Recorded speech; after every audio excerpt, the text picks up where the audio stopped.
অন্তর্বর্তীকালীন সরকারের নিরপেক্ষতা এবং সরকারের কার্যক্রমের প্রতি জনগণের আস্থার সংকট সৃষ্টি হলে গণতন্ত্র প্রতিষ্ঠাকরণের যাত্রাপথ বিপদসংকুল হয়ে উঠতে বাধ্য।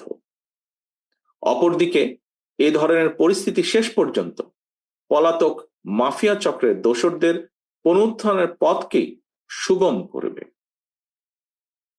সম্মানিত অতিথিবৃন্দ, আজকের এই ইফতার পার্টিতে বিভিন্ন গণতান্ত্রিক দলের যেসব নেতৃবৃন্দ উপস্থিত রয়েছেন, আপনাদের অনেকের সঙ্গেই পরামর্শ করেই রাষ্ট্র রাজনীতি মেরামতের লক্ষ্যে আজ থেকে প্রায় 2 বছর আগে বাংলাদেশ জাতীয়তাবাদী দল জনগণের সামনে 31 দফা সংস্কার কর্মসূচি উপস্থাপন করেছিল। 31 দফা সংস্কার কর্মসূচি নিয়ে বর্তমানে বিএনপি সারা দেশে বিভিন্ন স্তরের জনগণের সঙ্গে সংলাপ অব্যাহত রেখেছে।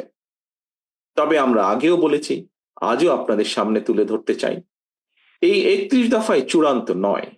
এই 31 দফাতেও প্রয়োজনীয় সংযোজন বিয়োজনের সুযোগ রয়েছে। বিএনপি সহ প্রতিটি রাজনৈতিক দল মনে করে সংস্কার এবং নির্বাচন উভয়টিই প্রয়োজন। সুতরাং সংস্কার এবং নির্বাচনকে মুখোমুখি দাঁড় করানোর কোনোই প্রয়োজন নেই। রাষ্ট্রের রাজনৈতিক নীতি ব্যবস্থাকে শক্তিশালী এবং কার্যকর করার উপায় শুধুমাত্র কেতাবি সংস্কারের উপরে নির্ভর করে না। রাষ্ট্রের রাজনৈতিক নীতি ব্যবস্থাপনা শক্তিশালী হয় প্রতিদিনের গণতান্ত্রিক চর্চার উপরে। বিশ্বের গণতান্ত্রিক রাজনৈতিক ব্যবস্থায় শেষ পর্যন্ত রাজনীতিবিদরাই রাষ্ট্র এবং সরকার পরিচালনা করেন।